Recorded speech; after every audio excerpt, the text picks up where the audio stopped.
I live in an apartment on the ground floor of a house that was converted to apartments. My neighbors, one street over but the back of their house faces the back of the house I live in, can see my whole backyard and vice versa. My apartment has a whole wall of windows that are on the back of the house. It's gorgeous and is a big reason I picked the place. I love keeping plants and it let in a lot of light. Looking out, there is the neighbor's backyard which is large and comes up close to my place. The property line is maybe 10 or 15 feet from my windows. Once it has gotten to be warm out, I've noticed the husband of the family who owns that house looking into my apartment a lot. Even sometimes I'll look up and see him, look away then look back minutes later and he's still looking.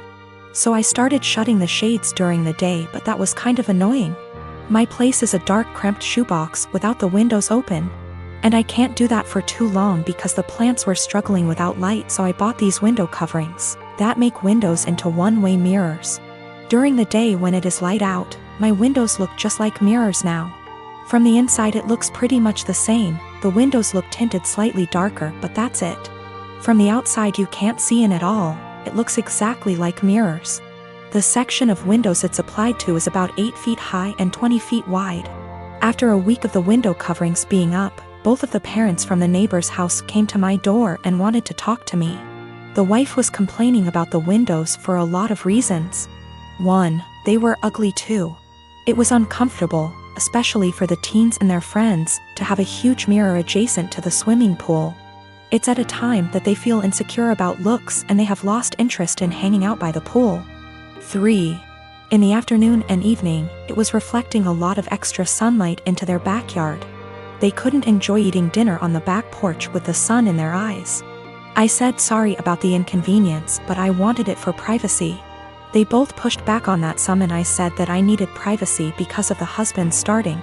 He started denying it in front of his wife, and so I took out my phone where I'd taken pictures and sent it to my group of friends. And showed her a couple pic tires of him gaping at my apartment and the texts from that time. He got mad and said he incidentally looked over, and the 8-foot by 20-foot mirror was a crazy overreaction. I said that I'd like to keep it, and that I was sorry, but frankly this was avoidable. I think they're both mad because they called my landlord, who brushed them off. My husband, Jonah, passed away unexpectedly a month ago from a stroke. I don't want to get specific about that part, it's the worst pain I've ever felt in my entire life. And I'm still not sure how I'm ever going to move on. We were married for 5 years, together for 7. The past 2 years we've been trying for a baby, but we're just getting to the point of considering IVF when he died. Jonah had a close friend in high school named Marjorie. Marjorie also ended up going to the same university as he did, and they spent a lot of time together during those college years. Jonah said that he liked Marjorie's company, but never felt anything beyond friendship with her, which I totally believe. Jonah dated other women during that period, but told me that several times Marjorie hinted that she wanted him to ask her out. She also joked about wanting him to be her plan B in case she didn't meet someone and get married by 30. By the time I'd started dating Jonah, he had moved a couple hours away from his hometown, and Marjorie. Despite this, Marjorie immediately began finding excuses to come to our town and hang out, which usually involved her encouraging us to go drinking, and then her passing out on the couch at Jonah's apartment. I didn't mind her for the most part, but she had a habit of saying things like, "You know you ruined our marriage pact," and pointing out all the things that she knew about him, like what he took in his coffee, his favorite bands, etc. Over the course of our relationship, and especially after we got married, Jonah definitely put some distance into his relationship with Marjorie. He confided in me that he felt he had outgrown her and that they really had little in common anymore. He stopped responding to her invitations to hang out as often, though he would occasionally call to catch up out of guilt. Especially when she would text him or leave messages saying she was so sad he was ignoring her, and the like. But now he's gone. I had him cremated, like he wanted. We haven't done the memorial service yet, it was too hard for me to even imagine the first couple of weeks. And I also wanted to give time for some out-of-state people to make travel plans. The memorial is this weekend. However, 2 weeks ago, I received an email from Marjorie sent to around 60 people, including Jonah's family, saying that she was holding a memorial service for Jonah in the town where they grew up, the day before his memorial here. I was completely blown away. seeing as she hadn't mentioned anything to me or even attempted to call. Along with the details, the email said that she was planning the memorial in light of the fact that no other service had yet been held in his memory, and he deserved to be laid to rest with honor.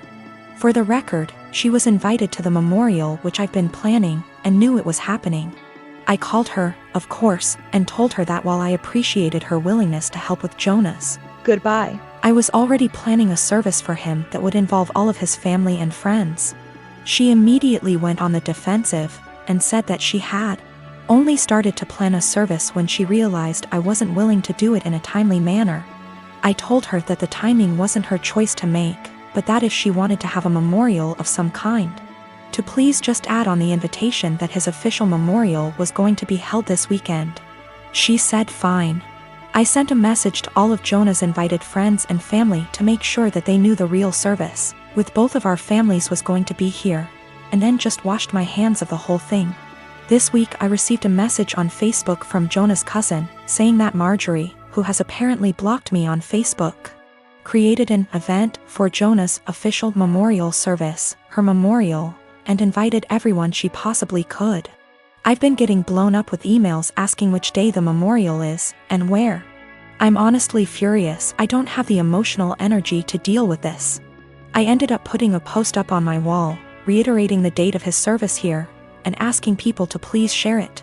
Thankfully, I think the older members of the family don't use Facebook or email very often, so most of them haven't been confused, but a lot of people now think that Marjorie's service is the real one.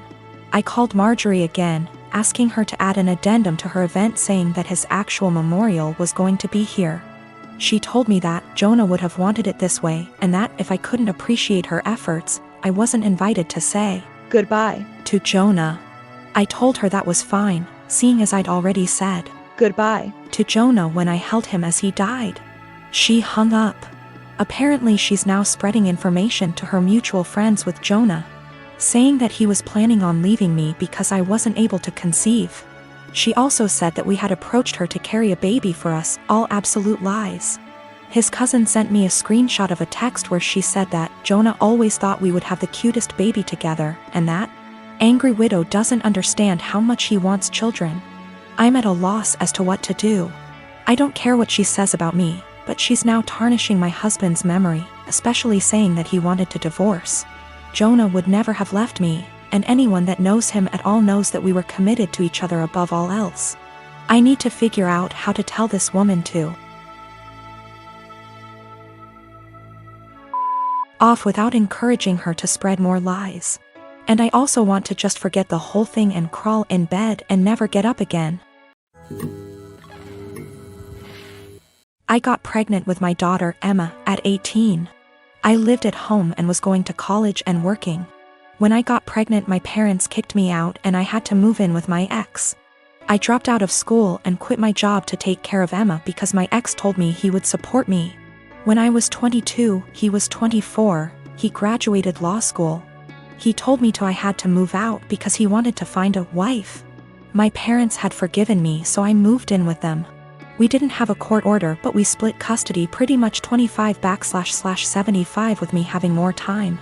When Emma was 6, he married his now wife. She couldn't have any more kids and wanted Emma and her daughter to be sisters. Over the next 3 years, Emma spent less and less time with me. She'd throw a fit if I tried to pick her up. They gave her things I couldn't. When she was 8, she told me she hated me. I never blamed her for the lies her father put in her head, because even though I lived at home, I was in college and working and did my best to provide her for her, but obviously they could do more. They took me to court when she was 10 and surprise, the lawyer and his doctor wife with their $1 million home beat me in court. They painted me out to be this horrible parent and Emma backed them up. They got primary custody and I got visitation. But Emma refused to see me. I gave her money and gifts. But she didn't want me in her life. When I was 30, I met my husband. He is the most amazing man I have ever met. He's seen me struggle with this and been very supportive. He has a daughter Emma's age and a son who is 5 years younger. They lost their mom and were very welcoming and loving. They treated me like their mom. Emma made zero efforts to get to know my husband and stepkids. Emma and stepdaughter just graduated high school this past May. And my parents also recently passed and gave me their estate since I am an only child. I have decided to pay for my stepdaughter's entire college tuition and buy her a car, pay for an apartment. Emma contacted me a week ago and told me she missed me and wanted to see me. This shocked me seeing as we haven't talked in a year. We met up and she told me she heard my parents died and asked if she could have some money to pay for college. I was shocked and said, "Well, what about your dad and his wife?" She said, "My mom and dad want me to pay for this on my own to teach me responsibility, and I believe I am entitled to money. Seeing as you ruined my life, I was very hurt and told her, after years of ignoring me and telling me I am not your mother, you demand money from me. I am not your wallet. My husband is telling me what I did was right, but my ex is telling me I'm a piece of shit and I owe this to her. My stepdaughter feels bad and offered her college money because my daughter and her friends have been harassing her." I said, "Absolutely not, that is your money." I have a cousin, Kat, who got married to Henry early this year. We weren't close as kids. She was pretty spoiled and would always brag about how much designer stuff she has. Be really mean to people under the guise of just trying to help, etc. Don't go out of our way to interact with one another, but I do see her at family events and whatnot, and we make small talk. I'm engaged to Chris, who is a software engineer. He's co-head of his department at work with 2 other people. Not too long ago, Chris was telling me about how they had some new employees and one of them sounded really familiar. He told me the name and I realized it was Kat's husband. Also, he and Henry hadn't met face to face yet. Kat and Henry had a huge wedding. It was really nice, but all she did for months is brag about how amazing her wedding was. The wedding stuff's died down now, so recently she started going on about how wealthy her husband is and what a great lifestyle they have. One of my other aunts celebrated her 50th about a week ago. I went with Chris and Kat was there with Henry. We were chatting and Kat was saying how Henry has a fantastic new job that pays even more than his previous one. Henry chimed in and said that they were already planning to buy a new house. Kat asked what Chris does. I said he was an engineer like Henry and he has a good job too, but I'll admit I left out where he works on purpose. She smiled and nodded, then said it's fine. She understands that I'm embarrassed and want to keep it quiet. So that was pretty much the end of our conversation then. When we were leaving, she pulled me aside and told me to let her and Henry know if we needed help with the wedding. Obviously I knew what she meant and it was just another dig, but I said, "Bye," and left. Literally 2 days later, I get a DM from Kat and she's furious, well, as much as one can be through text, that I didn't tell them that Chris was one of Henry's bosses. Henry was shocked to see him in the office and Chris made a comment, "Tell Kat OP and me don't need help but thanks for offering." Henry's really embarrassed and so's Kat, and she said that we made them look bad on purpose and if she knew, she'd have never made those comments. It was my duty to tell her and Henry. Chris and I had a really good laugh over this, but she sent a text out to the family group chat we have saying how she was blindsided by me. A few others said that what we did was petty and wrong.